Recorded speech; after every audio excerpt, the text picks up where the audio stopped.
Well, hello, my friends. How's it going today? How is everyone doing out there? Man, oh man, there's a lot to talk about here. I should start off by saying there will be somebody, like a comment I got the other day, somebody said, "Oh, why don't you talk about something else?" I said, "How can you talk about something else when your country is on fire after months of lockdown on virus?" And so this is what I'm going to talk about today. What's going on around the country right now. And I'd like to start off by saying that I welcome all conversation, all discussion, all differing opinions relating to this, pertaining to this situation.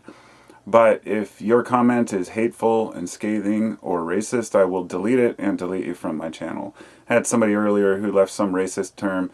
I just didn't have the time for it. I mean, I don't care who you are or how long I've known you. I'm really not going to put up with racist bullshit. And it's pretty simple. Everybody's got their opinion. But when your opinion is highly offensive to people, nobody should have to put up with it if they don't need to. So I'm going to go on here and talk about what I feel about this current situation. And I'd like to start by saying this is the perfect storm. This could go many different ways. I would like to see this be resolved, and I would like to see police reform. I would like to see changes made in my country. It's not that I don't respect law.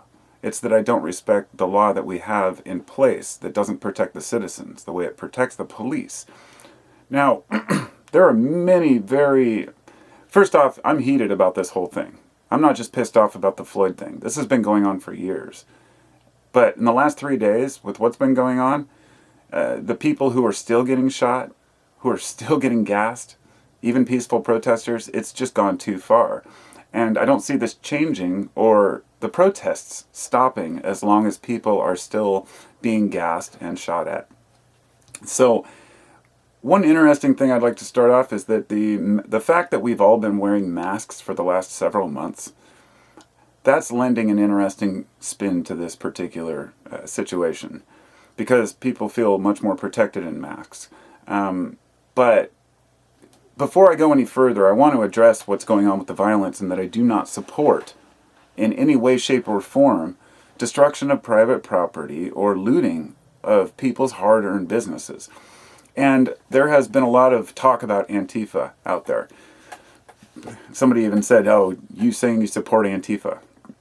First off, I do not support Antifa. Second, Antifa is not an organization. It is just a loose collective of people with ideas. And third, Antifa thugs are similar to, they're being used, that name is being used, just like they use what they call the Black Bloc in Europe, which are groups of people who are, whether organized criminals or accelerationists. Accelerationism is basically people who are just waiting to cause problems when civil disturbances arise. They're the ones that move in and break windows. They're the ones who walk along the street and just break windows out, like this guy, this umbrella man that you may have seen. This guy in a full gas mask, and some older white guy in a gas mask and full black, walking along just breaking windows, and some people called him out. And they even asked him, "Are you a cop?" And he said, "Would it matter if I was?" You know, these kinds of things lead you to wonder what's really going on behind the scenes. Who's really causing the problems? And the reason I bring this up first is because there are a lot of peaceful protests going on. I live in Portland, and last night the protests went on, the curfew was ignored, and it was peaceful. And it's funny because Portland's always seen as this, city of violence and Antifa thugs everywhere. Yeah, there's a lot of spoiled white kids out there, or which is what mostly Antifa seems to be. The attitude that they have towards a lot of people, their wanton destruction of private property is absolutely absurd. But we cannot let that overshadow what's actually going on out there. A lot of organized crime groups have taken advantage of this. They're the ones that are pulling up to Fifth Avenue shops and places in Manhattan, breaking out windows. You can see them on video looting, and with like 20 guys running in, one guy holding the door, a couple guys standing guard. Organized crime always takes advantage. The thing is, why do we have a system that is so fragile that it can fall apart so easily? And why are there people waiting in the wings to take advantage? It's always been this way. There's always this anger, resentment, frustration brewing underneath the surface. And it often goes back to an unjust system. that doesn't protect its weakest members. I think that what this is revealing for all of us is strong local leadership. Because if you don't have it, then you're not going to have results. If you stand up as mayor and say, you guys are a bunch of idiots and thugs, they're just going to stand up towards you more. And that's why Portland was peaceful. It went on last night. We allowed it to happen. A few nights ago, it was a different story. They tried to torch the Justice Center. They broke windows out. They have 9 square blocks of Portland closed off now, completely barricaded, I guess. And the thing is, people are learning that you need to protect your own community. And that means that you work with the police. There are a lot of good cops out there. I am not anti-police. I'm anti-bad cop and anti the system that allowed them to take advantage for so long. So I'm all for police reform. And I'll get into that. Because one of the things people aren't talking about is a list of demands. Some are, of course, but it's being obscured by all the media coverage of the fires and the looting. The media has utterly failed. Leadership has utterly failed. Last night there were peaceful protests at 6:30 p.m. out in front of the White House. And then all of a sudden the military police come out and start firing tear gas and rubber bullets and basically wipe the crowd out in order to let Trump walk across the land to prove he's not scared and stand in front of a church with the Bible for a photo opportunity. Now, I'm usually refrain from talking about the president because it's just riles people up. But you know what? Everybody's already riled up anyway. Let's just admit it. Whether you're a Trump supporter or not, that was an obvious propaganda. You think that guy's ever opened up a Bible? Give me a break. So that's just angering people more. And then the guy sits behind his keyboard tweeting about thugs and all these thugs. Look, there are thugs out there. But if you call everyone thugs, do you think that you're going to have a resolution to this problem? Do you think you can call in the military and declare martial law and just start shooting people down? Well, they brought in a few people, started firing live rounds. I believe it was yesterday, maybe it was the night before, where there was a guy who operated a barbecue, I think in Kentucky. It was about midnight. A bunch of people were out front. They were all mingling and enjoying themselves. All these cops show up, jump out, and they claimed they heard a gunshot, so they started firing. They ended up shooting the owner of a business, a barbecue place. The guy that serves cops for free, who was a pillar of his community. If that incident had happened alone, in any day, the people would be in an uproar. But the fact is there's so much going on right now, we haven't even had time to process. And the TV, as I said, is sensationalizing it and making it worse. And then we have this good versus bad bullshit mythology that has been pressed for so long. There's the good guys and the bad guys, and we're going to stop these bad guys, and we're going to get our country back. The thing you're not realizing is that if the people in your country are this angry, there's a reason for it, and it has to be addressed. And there are many different reasons. For all the people talking about wanting a civil war, where are you all at, right? There's so many angry people, and not enough of these people who claim to be these protectors of the land. There just aren't very many of them. There are a lot more angry people who have been wronged, not just by police, but by the system in general. It's completely ass backwards in this country and in many others. When we talk about looting, for example, the biggest looters are the police themselves. Civil forfeiture and pulling people over, taking their money and their cars and their wealth, even without a charge. It's not just black people, it's not just white people, it's not just poor people, but usually the poor people aren't the ones who can fight a court case. If you're wealthy and you get pulled over and you get harassed, you sue the police department and you win. But most of us can't afford a lawyer. And public defenders are far from a valuable commodity. Let's just say that. Now I'm going to talk about journalism. This is fucking ridiculous what's going on right now.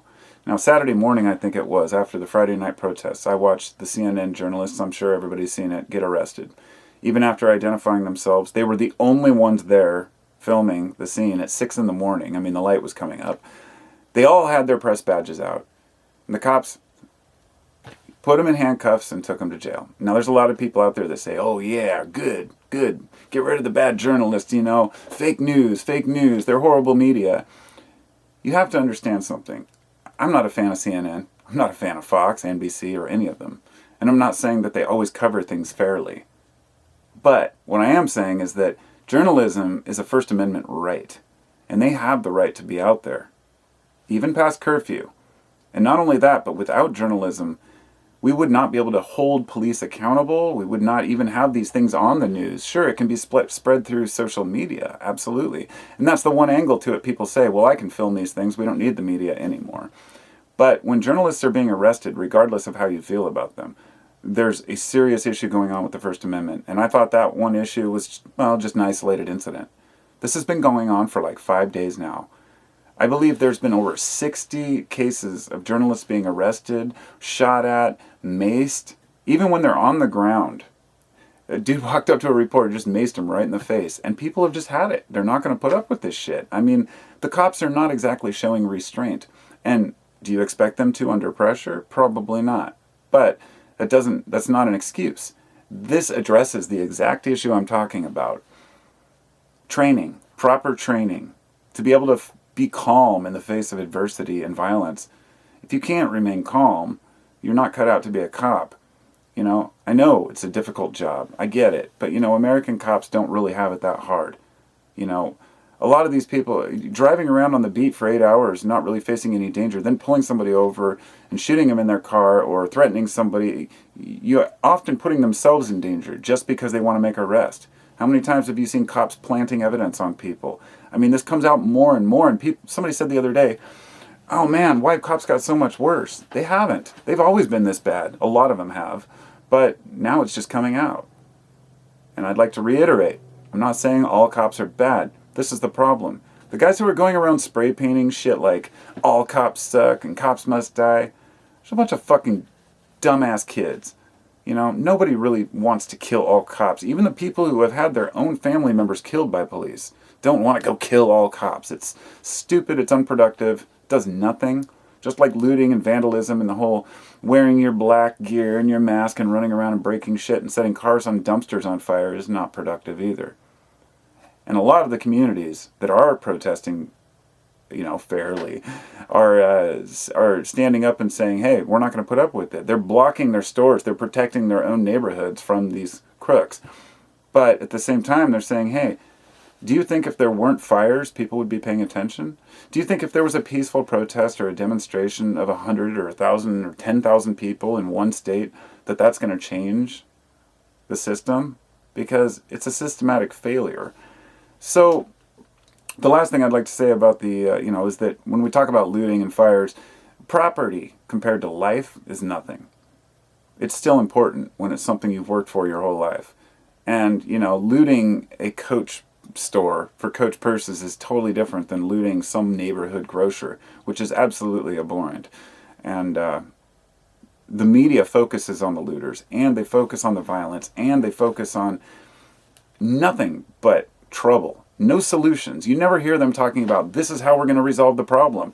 This is how we're going to face these issues as a nation. They don't care. So we are the media, in a way.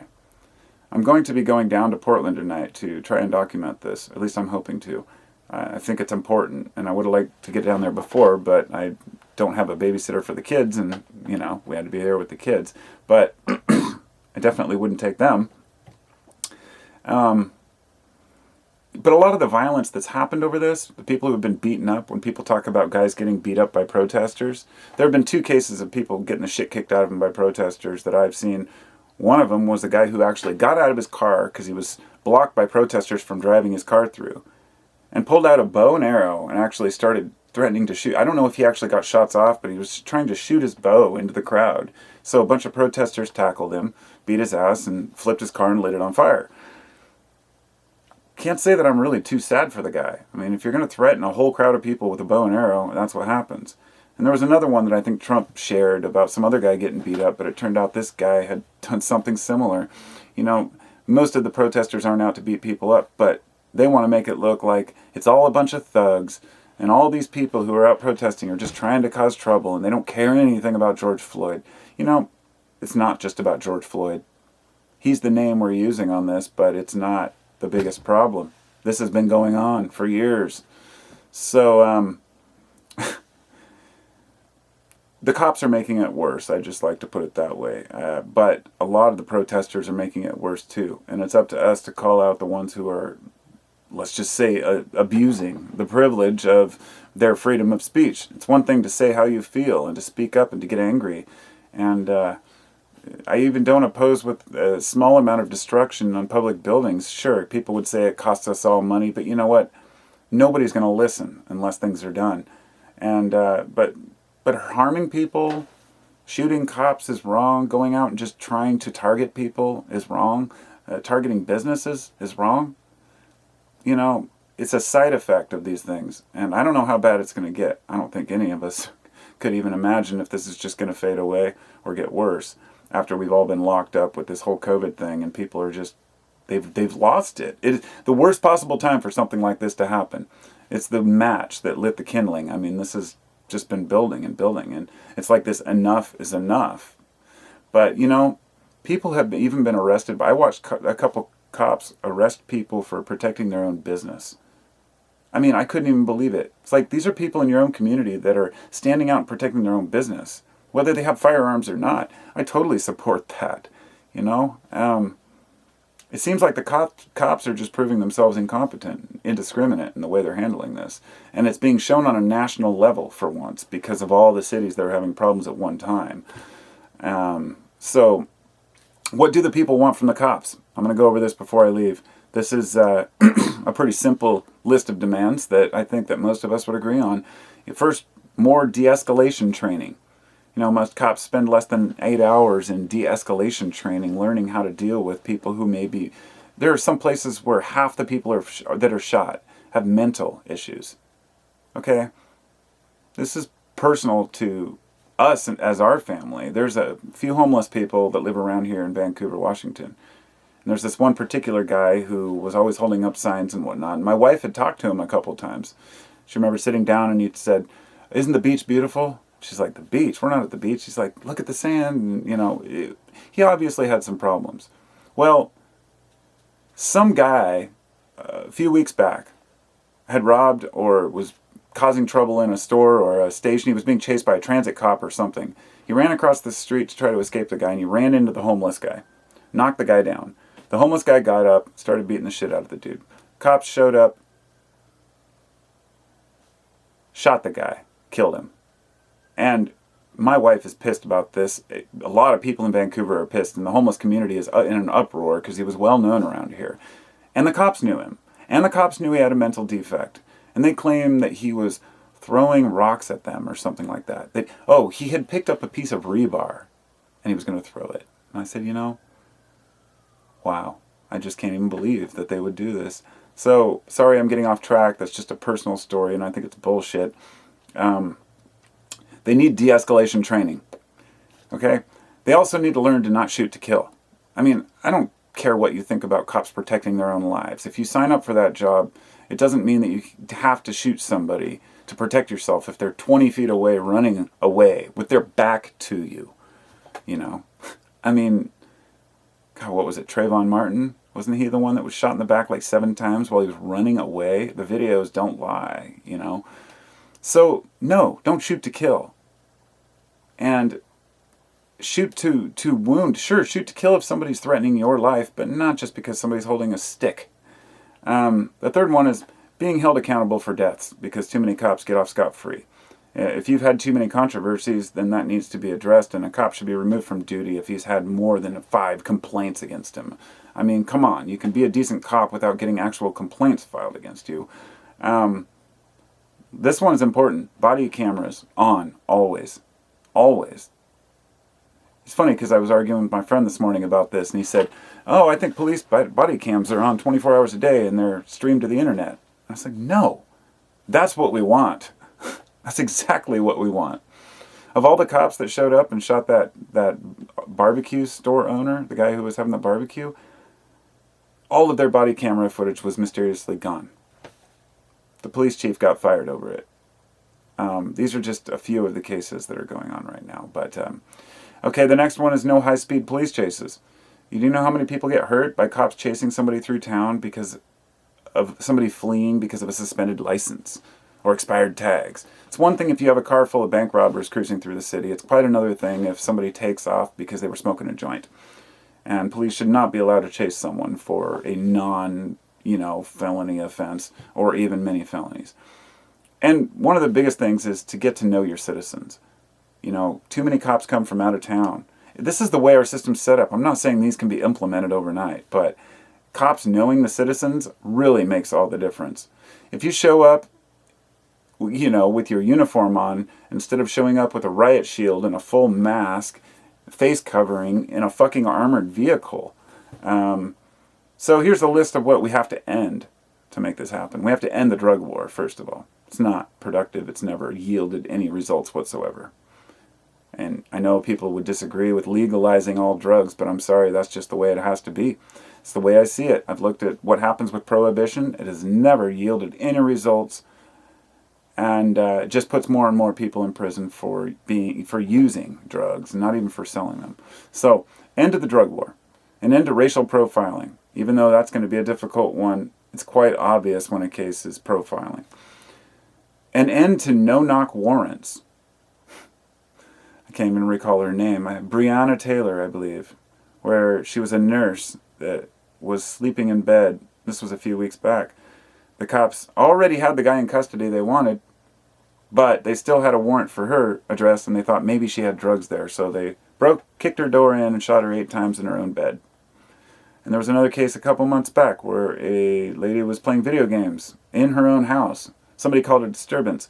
So what do the cops do? They don't identify themselves or knock. The cop walks around the side of the house. She hears a noise. She pulls her gun out in her own house, and he shoots her through the window and kills her in front of her nephew.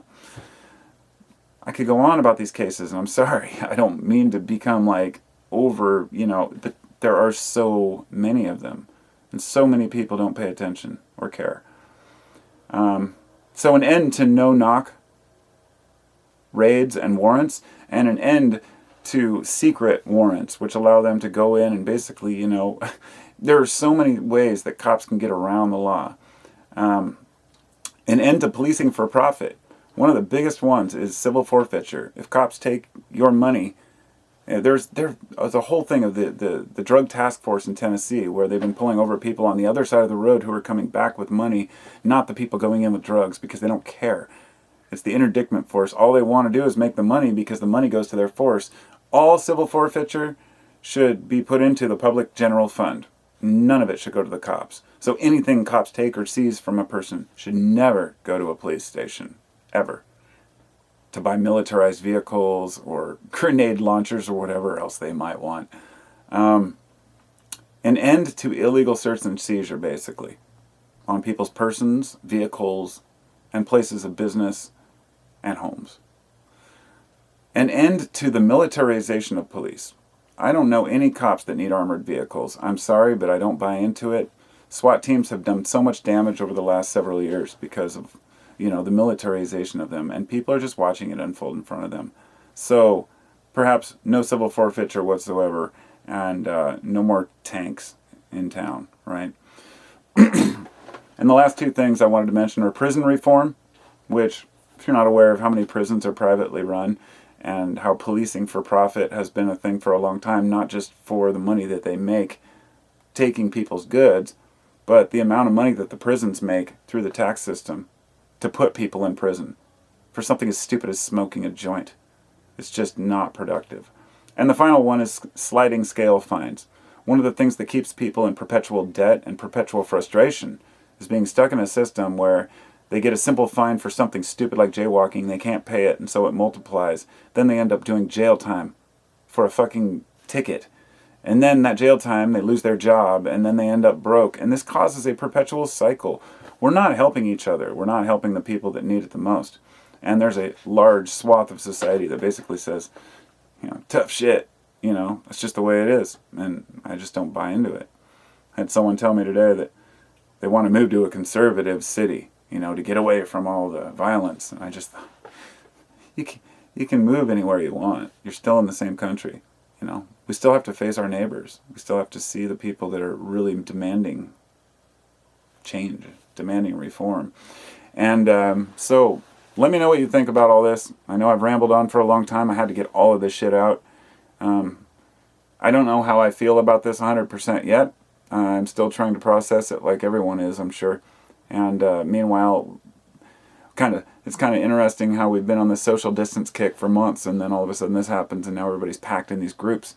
It's a sacrifice for a lot of people. A worthy risk, I guess. But it'll be interesting to see how this unfolds. 2020 is turning out to be a pretty fucked up year, my friends. So take care out there. Be careful. Take care of each other. And regardless of how you feel about it all, we need change in many, many, many ways. We'll see what happens. Peace.